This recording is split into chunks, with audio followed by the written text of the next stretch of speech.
So, I don't know if you guys know this yet or not, but your parents got an email this week saying that there's going to be some tough topics that I'm talking about today.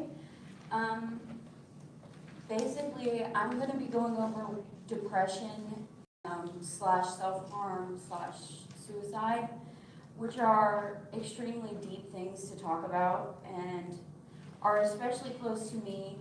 Um, I kind of want to tell you guys my story. So, last year, 2017, October, I was not feeling great.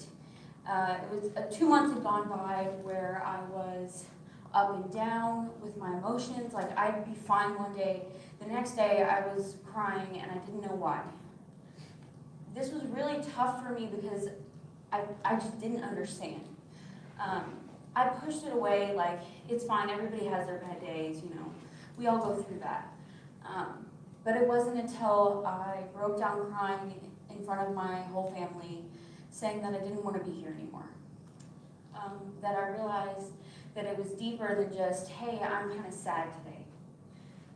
So basically, this kind of stuff, it can take a while to develop, but it can also come out of nowhere. And it really depends on the person as to why they have depression or why they're going through what they're going through. So for me, it was a combination of chemical imbalances in my brain. So that basically means that all of the chemicals that make me happy, the levels versus the chemicals that make me really sad, they're like this was a sad and this was a happy. So not great. But that time of my life was really rough for me. I want to say that one of the number one things is that I felt like I had no control over my life. So I felt lost. I felt like I didn't know who to turn to. I didn't know what to do. I didn't understand. But most importantly, I felt like I didn't have control.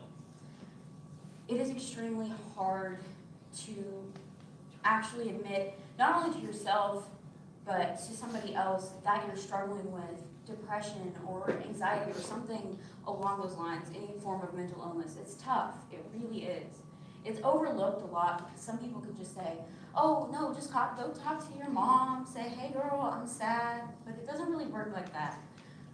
Especially for me, it was a lot harder because my parents, the way I grew up was that everybody was happy all the time. And I just thought that's how the world worked.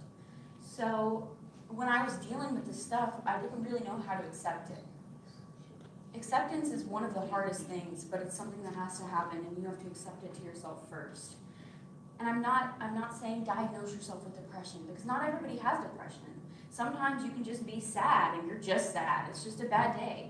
Sometimes you can have an anxiety attack, and you're really nervous about something, but it doesn't necessarily mean that you're dealing with depression or anxiety.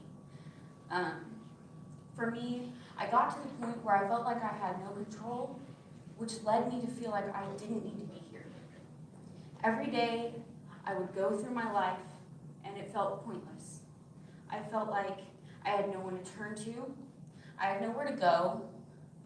And for me to get to the point where I felt like I didn't feel like that anymore, took a whole lot of effort, which is kind of difficult because I'm a little lazy, but I had to go through therapy, it's weird talking about your feelings, especially to somebody you don't know. I mean, you walk down and sit in the office and you're just like, and she's staring back at you like, it's not a great time. But I learned that talking about what you're actually going through, even though if you can't find the words in your head to talk about it, just saying how you feel can help so much. It's tremendous. But before I got to that point, like I said, I just felt like I didn't want to be here anymore. I don't want to go into detail about anything, but I considered, not wanting to be here anymore, so I considered taking my own life more than once, which is very common in depression, suicidal tendencies and thoughts.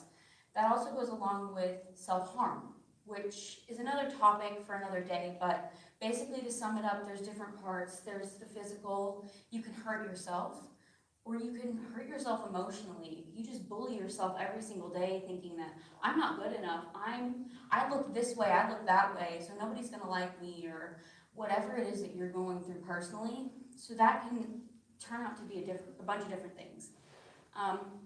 But for me, I never experienced physical self-harm of any kind, but I was depressed. So I started seeing a therapist, like I said, and taking antidepressant medicine, which is not for everybody. Some people can just be fine with just therapy. Some people are fine with just medicine. I just needed a healthy combination of both.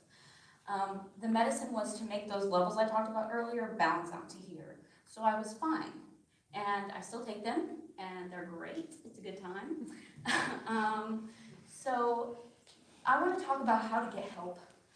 I'm not saying that anybody here